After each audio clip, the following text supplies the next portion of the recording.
You run down on your feature event, 25 laps.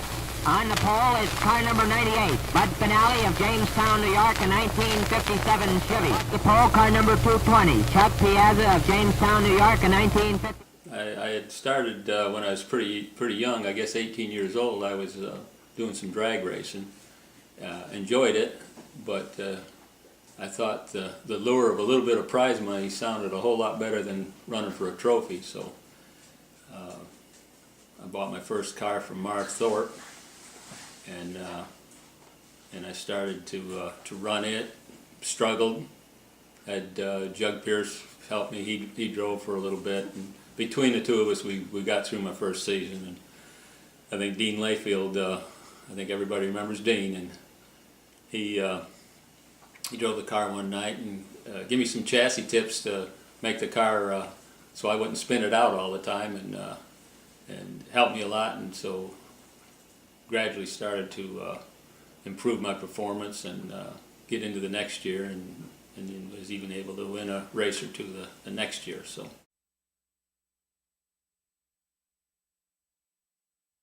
But the horsepower was 220, and that's where the number comes from. From that came the number, that's right.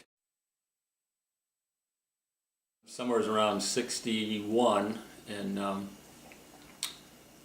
Bob Duell had brought a car back that he had run at Daytona.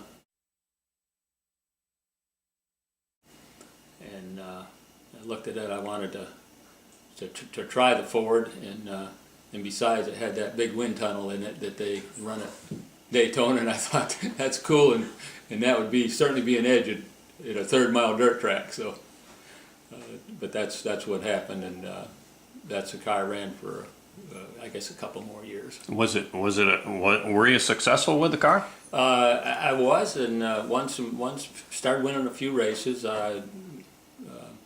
Unfortunately, you know, it was pretty hard to win races up at Stateline Speedway back then. You know, if you won one, you were penalized the next week by starting at the back, and so it always made it hard. And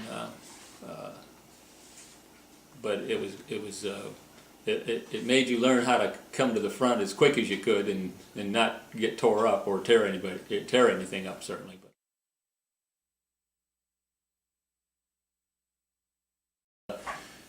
You know, you certainly got to look at guys like Hyle Russell and Eddie Kisco and Bobby Schnars and Squirt Johns, and they won.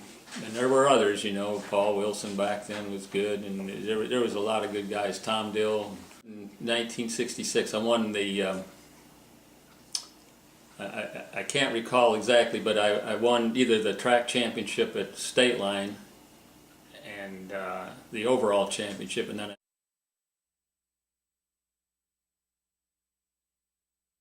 Can you remember what some of those highlight races might have been?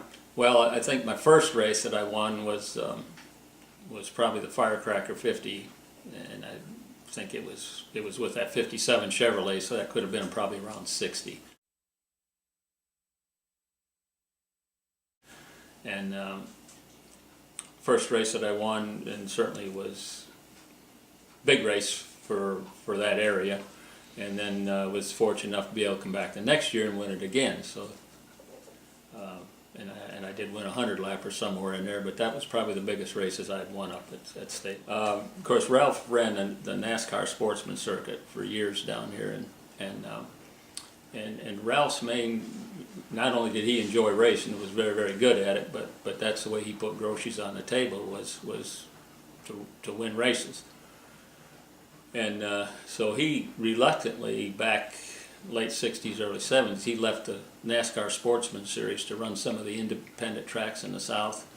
And the better paying tracks were like Charlotte, Metroline, and Cherokee Speedway and Gaffney. And I recall we were running for $800 with $1,000 purses back in those days, and that was good money, and NASCAR was probably paying about $5. So that's when I first met Ralph, when I started running the Charlotte area tracks, which was Concord and Metroline and some of those tracks in that area. And Ralph was very, very talented race car driver. In fact, you know, when it come down to it, I'd hate to have to choose between him or Dale. You know, they were both that good. And but it was pretty apparent that if you would race Ralph clean, you had a better chance of survival than if you tried to rough him up. In most cases, if you roughed him up or tried to, you ended up going home in a basket, like we mentioned earlier. And it just, so I figured out right early that the best way to race Ralph was race him clean. He enjoyed a good run, and so had some really good success racing Ralph that way. And but I think between the two of us, we won every race that year. But I recall, you know, when Dale first had started running the dirt tracks and moved up from the hobby division, he had a 56 Ford. That was the pink car that you may remember. Mm-hmm. And that came about. They built the car and mixed several different colors of paint, and it just ended up pink. But he started running that, and I recall when he was running that car, and him and Ralph would be out Concord Speedway, and we would get come to the track. They'd already be there, and they'd be running laps, and Ralph would be leading Dale, and then he'd put him around, and then Ralph would push him, and he got him to run fast. But then one year, I guess I had a good relationship with the Earnhardts, and we had lost an engine at Cherokee Speedway in Gaffney one night, didn't have another one, and Ralph said, I've got a fresh engine on the floor, and if you want to run Metroliner tomorrow night, you're welcome to it.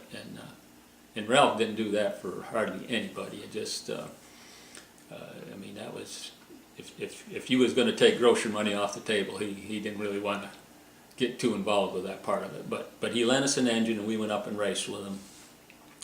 Ralph won the race, and we run second, but not close, pretty distant.